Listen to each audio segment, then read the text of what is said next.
Normally लोक business चालू करतात आणि या सगळ्या गोष्टी ते बघत नाही, आणि त्याने काय होतं की कधी कधी लॉसेस त्यांना सामोरे जावं लागतं लॉसेसला, आणि त्रास होतो. तर असं जर काही असेल, समजा एखाद्याचं बिझनेसमध्ये वास्तूमध्ये जर काही दोष असेल, तर ते आपण ठीक करू शकतो का आता? हो, निश्चितच. त्यात वेगवेगळे कलर कॉम्बिनेशन करून, किंवा आमचं सगळ्यात हुकमी ज्या गोष्टी आहेत त्या जमिनी खालच्या पूजेमध्ये आमचं खूप वेगळं सायन्स आहे.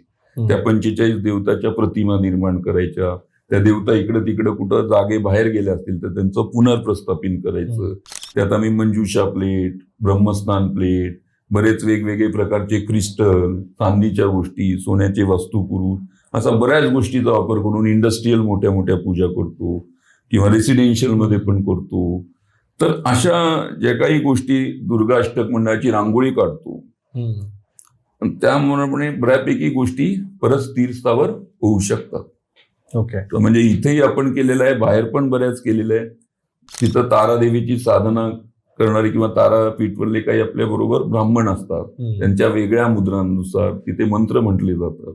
अशा आपण बऱ्याच गोष्टी तिथे करू शकतो. ओके. विदाऊट तोडफोड सगळ्या. म्हणजे असं घाबरून जायचं काही कारण नाहीये, अजिबात नाही. म्हणजे एखाद्या एक्सपर्टची हेल्प करून आपण ते चांगल्या पद्धतीने करू शकतो. 100%. ओके.